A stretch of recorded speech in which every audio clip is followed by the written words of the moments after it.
প্রিয় দর্শক আসসালামু আলাইকুম। Welcome back to my channel delicious cooking by Tahira.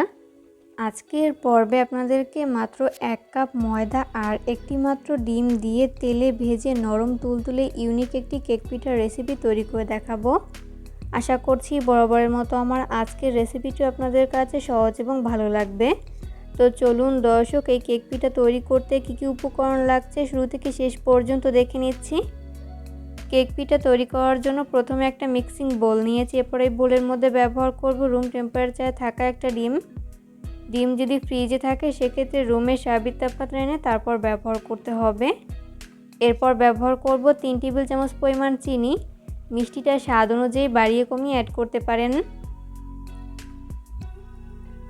এরপর ব্যবহার করব স্বাদ মতো লবণ।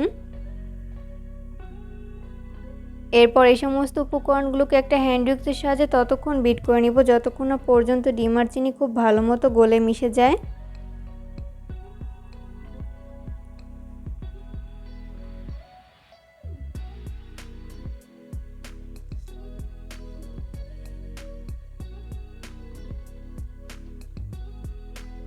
তো বিট করতে করতে একটা পর্যায়ে দেখা যাবে যে ডিম আর চিনি খুব ভালো মতো গলে মিশে গেছে। তো এই পর্যায়ে আমি এর মধ্যে ব্যবহার করব 2 টেবিল চামচ পরিমাণ সয়াবিন তেল দিয়ে দেওয়ার পর আবারও 1 মিনিটের মতো হ্যান্ড উইক্সের সাহায্যে বিট করে নিব।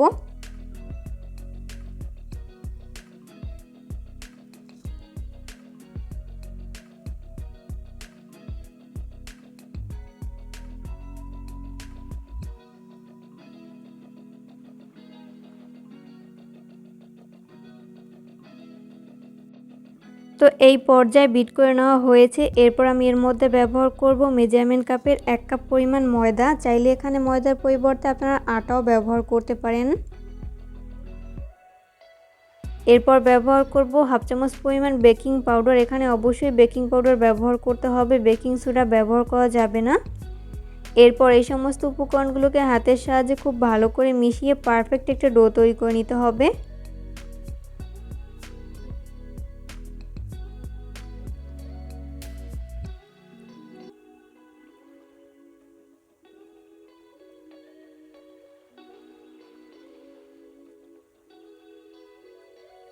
তো মেশাতে মেশাতে এরকম পারফেক্ট একটা ডো কিন্তু তৈরি করে নেওয়া হয়েছে, দেখতেই পাচ্ছেন। এরপর হাতটাকে ভালো মতো ক্লিন করে হাতে সামান্য পরিমাণ সয়াবিন তেল মেখে নিচ্ছি। এরপর যে কয়টা কেক পিঠা তৈরি করে নিব ওইভাবে ভাগ করে নিচ্ছি।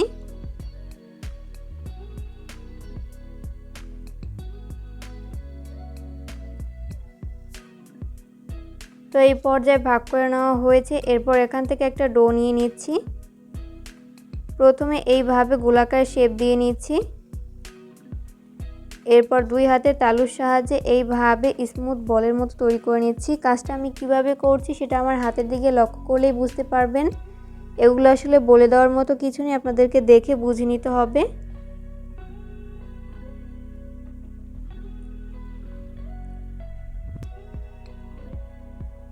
চাইলে আপনারা এই কেক পিঠাগুলোকে পছন্দ মতো যে কোনো শেপে তৈরি করে নিতে পারেন।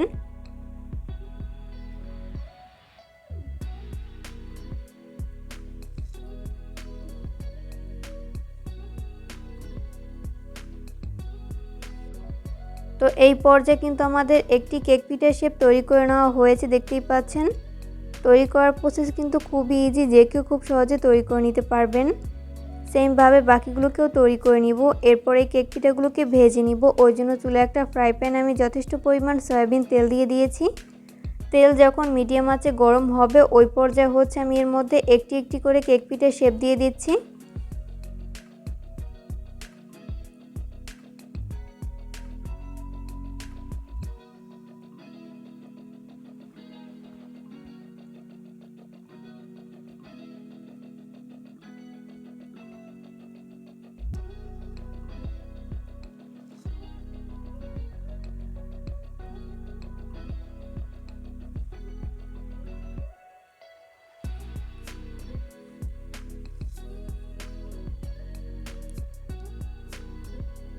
সবগুলো কেক পিঠার শেপ দিয়ে দেওয়া হয়েছে। এরপর চুলার আঁচ মিডিয়াম ফ্লেমে রেখে কেক পিঠার শেপগুলোকে ফ্রাই করে নিতে হবে। এতে করে দুই পাশ ভালো মতো কুকড হতে পারবে। কোনোভাবেই চুলার হাই ফ্লেমে রেখে কেক পিঠার শেপগুলো ফ্রাই করা যাবে না, সেক্ষেত্রে উপর থেকে খুব দ্রুত কালার চলে আসবে, তবে ভেতরটা ভালো মতো কুকড হবে না, তাই লো আঁচে ভেজে নিতে হবে।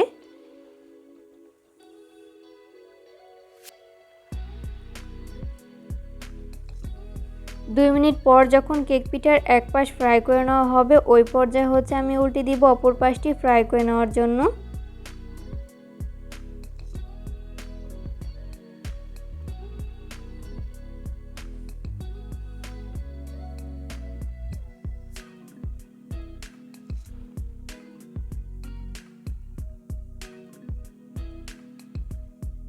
উল্টে পাল্টে কেক পিঠার শেপগুলো যখন দুই পাশ গোল্ডেন ব্রাউন কালার করে ভেজে নেওয়া হবে, ওই পর্যায়ে আমি কেক পিঠার শেপগুলোকে তেল ঝরিয়ে তেল থেকে উঠিয়ে নিব।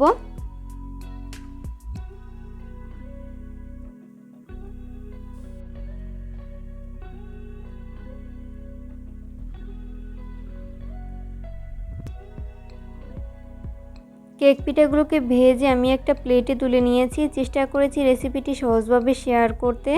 আশা করছি আজকের রেসিপিটি আপনাদের কাছে অনেক ভালো লেগেছে। রেসিপি ফলো করে অবশ্যই বাসায় ট্রাই করবেন, দেখবেন পরিবারের ছোট থেকে বড় সবাই অনেক বেশি পছন্দ করবে আর অনেক মজা করে খাবে। বিশেষ করে বাচ্চারা অনেক বেশি পছন্দ করবে। আর এই কেকগুলো কতটা সফট আর নরম তুলতুলে হয়েছে সেটা বাসায় ট্রাই না করলে বুঝতেই পারবেন না। অবশ্যই রেসিপিটিকে ফলো করে কিন্তু বাসায় ট্রাই করবেন। তো আমি একটা কেক পিঠা আপনাদের মাঝে ছিঁড়ে শেয়ার করছি যেটা কতটা সফট আর নরম তুলতুলে হয়েছে। তো ভিউয়ার্স, আপনারা দেখেই নিশ্চয়ই বুঝতে পেরেছেন যেটা কতটা সফট আর নরম তুলতুলে হয়েছে। ভিডিও ভালো লাগলে অবশ্যই ফ্রেন্ডস অ্যান্ড ফ্যামিলিদের মাঝে শেয়ার করবেন। পরবর্তী ভিডিও দেখার আমন্ত্রণ জানিয়ে আজকের মতো এখানেই বিদায় নিচ্ছি। সবাই অনেক বেশি ভালো থাকবেন। আল্লাহ হাফেজ।